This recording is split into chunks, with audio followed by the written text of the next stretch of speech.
वाहिगुरु जी का खालसा वाहिगुरु जी की फतेह। आज आपको दर्शन कराएंगे गुरुद्वारा दुखभंजनी साहिब। ये गुरुद्वारा हरमंदिर साहिब के अंदर ही मौजूद है।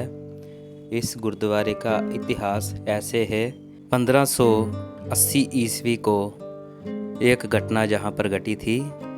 एक चौधरी था, उसकी बहुत सारी बेटियां थी। वो चौधरी पैसे की वजह से बहुत अहंकार्या था। एक दिन उसने अपनी बेटियों को बुलाया और उनसे पूछा कि बेटा ये बताओ आप किसका दिया खाते हो।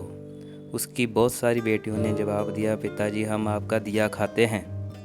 लेकिन उसकी एक बेटी रजनी, वो परमात्मा को मानती थी, भक्ति करती थी। उसने बोला कि पिताजी सभी परमात्मा का दिया खाते हैं, मैं भी परमात्मा का दिया खाती हूँ।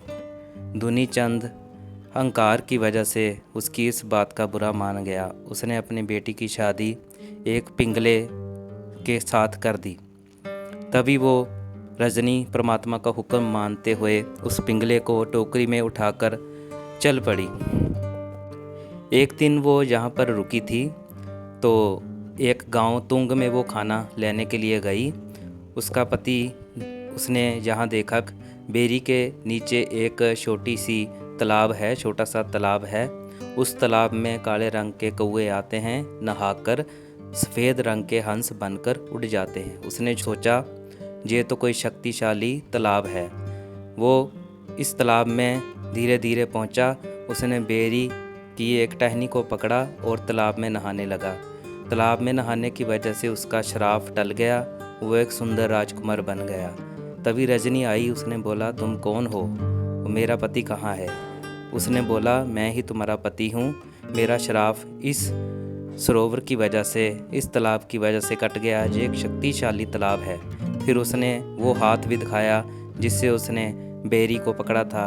उसने रजनी के सामने वो हाथ तालाब में डुबोया, वो बिल्कुल हाथ ठीक हो गया। तो रजनी और वो दोनों फिर प्रेम से रहने लगे एक साथ।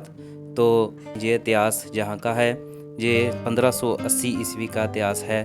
आज भी जहाँ पर स्नान करने से लोगों के दुख और शरीर के कष्ट दूर होते हैं। जो श्रद्धा से वाहिगुरु का जाप करते हुए जहाँ पर स्नान करता है, उसके शरीर के रोग, चमड़ी के रोग जहाँ पर दूर होते हैं। गुरु रामदास जी की कृपा है, जहाँ आज भी शक्ति है।